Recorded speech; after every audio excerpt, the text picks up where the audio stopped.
নমস্কার বন্ধুরা, তোমরা যে যেখান থেকে আমার এই ভিডিওটি দেখছো, আশা করছি সবাই খুব ভালো আছো এবং সুস্থ আছো।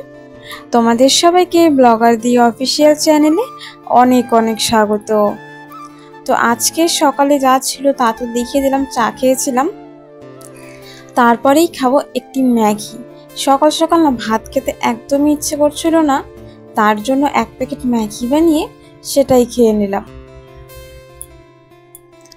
আর আজকে সকালে রান্না করেছিলাম ডাল আর সবজি। সকালে খাওয়া দাওয়া করে সবাই তো কাজে চলে গিয়েছে, আর আমি আমার কাজ শুরু করেছি।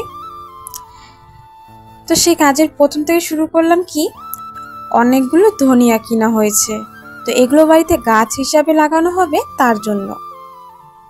আর কিছুটা রেখে দেব যাতে খাওয়া যায়। তার সাথে বেশ কিছু কালো জিরেও রোদ্রে দিয়েছিলাম, আর একটু জিরা ছিল, সাদা জিরে আর কি ওটা। জানো তো বন্ধুরা, আমাদের মেয়েদের কথা যদি বলতে যাই তাহলে কিন্তু আমাদের টাকা পয়সার উপরে কিন্তু নির্ভর করে কতটা সম্মান থাকবে এবং কতটা থাকবে না। আমাদের কিন্তু শ্বশুরবাড়িতে স্বামীর ইনকামের উপরে নির্ভর করে কতটা সম্মান পাবো এবং কতটা নয়। এই কথাটা হয়তো অনেকেরই খারাপ লাগতে পারে, বা বলতে পারো না না এমন নয়, কিন্তু কথাটা আমার অনেকটাই সত্যি মনে হয়, তার জন্যই বললাম। সত্যি, যদি টাকা পয়সা না থাকে তাহলে যতই বন্ধু বান্ধব থাকো তারাও থাকবে না, আত্মীয় স্বজন তো একদমই থাকবে না। আর যদি টাকা থাকে তাহলে দেখবে আত্মীয় স্বজনের কোনো অভাব হবে না, একা একাই অনেক আত্মীয় স্বজন চলে আসবে, বন্ধুও হয়ে যাবে। আর যদি টাকা না থাকে তাহলে দেখবে দরকারের সময় বা এমনি কাউকেই পাশে পাওয়া যাবে না।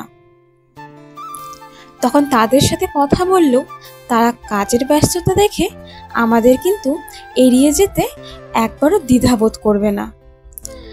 এমনটা তো অনেকেই দেখেছি। তা দেখো বন্ধুরা, তোমাদের সাথে গল্প করতে করতে কিন্তু আমার অনেকটাই কাজ হয়ে গেছে। আর আমরা যদি মেয়েদের কথা বলি তাহলে যতটা পড়াশোনা করা যায়, আমার মনে হয় পড়াশোনা করে নিজের পায়ে দাঁড়িয়ে তারপরে প্রত্যেকের বিয়ে দেওয়া উচিত। আমি আমার শুধু মনের কথাগুলো বললাম, এখানে কিন্তু কোনো বিষয়ে কেউ খারাপ পেও না। তাহলে দেখো বন্ধুরা, সব কাজ কিন্তু হয়ে গিয়েছে। তারপর চলে আসলাম ঘরটা ঝাড়ু দেওয়ার জন্য। আজকে কিন্তু আমার ভিডিওতে মিনিকে একবারও দেখতে পাওনি। কি করে দেখবে? ও যে খাটের নিচে যে সকালে ঘুমিয়েছে, এখনো বাইরে আসেনি। ওর আবার ঘুম অনেক পছন্দ। এখন তো গরম পড়েছে। তারপরে আমি আজকে বাইরে দেখলাম অনেক রোদ উঠেছে। ভাদ্র মাসের রোদ হলো কিন্তু প্রত্যেক দিন একই রকম রোদ দেখাই যায় না, দু একদিন তো বেশ অন্ধকার ছিল। তার জন্য আজকে অনেকগুলো জামা কাপড় একবারই ধুয়ে দিয়েছি। বিছানার চাদরটা কালকেই আমি পাল্টে নিয়েছিলাম, রোদ না থাকার কারণে আর ধুয়েই দিতে পারিনি। আজকে বিছানার চাদরের সাথে সাথে মশারি আরো যত জামা কাপড় ছিল সব একবারই ধুয়ে দিয়েছি। আর হ্যাঁ বন্ধুরা, যদি আমার ব্লগ ভিডিওগুলি তোমাদের সামান্য একটু ভালো লেগে থাকে, অবশ্যই একটি লাইক করে দিও। এটা আমার তোমাদের কাছে একান্তই অনুরোধ। আর ভিডিওতে যদি কোনো ভুল ত্রুটি হয়ে থাকে বা ভালো লাগে কোনো কিছু, তাহলে অবশ্যই একটি কমেন্টের মাধ্যমে আমাকে জানিও। তার সাথে এরকম নতুন নতুন ভিডিও পেতে আমার চ্যানেলটি অবশ্যই সাবস্ক্রাইব করে নিও। দেখো, অনেকক্ষণ পর ওই যে দূরে আমার ছোট্ট মিনিকে দেখা যাচ্ছে, ঘুম থেকে উঠে পড়েছে। আমি কিন্তু ওকে দেখিনি যে ওখানে রয়েছে, যখন ভিডিও এডিট করছিলাম তখন দেখলাম।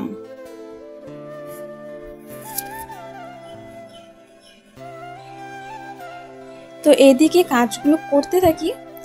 তারপর যাব যেই কি বলে এগুলো, ধনিয়া কালো জিরে রোদ্রে দিয়েছিলাম না, সেগুলো উঠিয়ে নিয়ে একটা কৌটো বা যে কোনো কিছুর মধ্যে এখন ভরে রাখবো।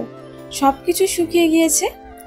তারপর দুপুরবেলা তোমাদের দাদা ভাই আসবে, তখন খাওয়া দাওয়া করার পর বিকেলবেলা যে কাজ করছি সেগুলো আবার তোমাদের সাথে শেয়ার করব। আর তার আগে তো সকালে যেই খাওয়া দাওয়া করেছিলাম সেই বাসনগুলো এখনো ধোয়াই হয়নি, কারণ বাকি কাজের মধ্যে সময় পাইনি। তাই এখন সবগুলো ধুয়ে নিয়ে ঘরে রেখে আসি। বিকেলের দিকে যখন আবার কাজ করব তখন দেখা হবে। চলো, এরপরেই আমি শুরু করে দিলাম আমার বিকেলের সকল কাজকর্ম। তো এই জামা কাপড়গুলো তো সকালে ধুয়ে দিয়েছিলাম, এখন বেশ কিছু জামা কাপড় শুকিয়েছে এবং অনেকটা শুকায়নি। তো যেগুলো মোটা মোটা জামা কাপড় ছিল সেগুলো শুকায়নি। তো সেগুলো ঘরের মধ্যে দেখতেই পারছো, একটা রশির মধ্যে বেঁধে ওই রশির মধ্যে জামা কাপড়গুলো দিয়েছি, কারণ এখন তো গরম দিন, সারা রাত ফ্যান চলবে, তো ফ্যানের হাওয়ায় সব জামা কাপড় শুকিয়ে যাবে। আর ততক্ষণে বিছানার চাদরও দিয়ে দিয়েছিলাম, সব কিছু গোছাতে থাকি। বিকেলবেলা জানো তো, ওই প্রত্যেক দিন হাতে গোনা আমার একই রকম কাজ থাকে। ওই ঘর ঝাড় দেওয়া 3টা, উঠানটা ঝাড় দেওয়া, সব জামা কাপড় উঠানো, আর দুপুরে যে খাওয়া দাওয়া করেছিলাম সেই বাসনগুলো ধোয়া। আর হ্যাঁ, তার সাথে তো গাছে জল দেওয়াটা বাদ পড়ে গেল, সেটাও বিকেলবেলা রোজ দিতে হয়, কারণ এত গরমে জল না দিলে গাছগুলো থাকবে কি করে, তাদেরও তো এই গরমে বেশ কষ্ট হয় তার জন্য। আর গাছে জল দেওয়ার পরেই আমার বিকেলের সব কাজ শেষ। এবার সন্ধ্যা হলে সন্ধ্যাবাতি দিয়ে তারপর রান্না বসিয়ে দিব রাতের জন্য। তাহলে চলো, ভিডিওটা এখানেই শেষ করছি, তোমাদের সাথে দেখা হবে পরের ভিডিওতে।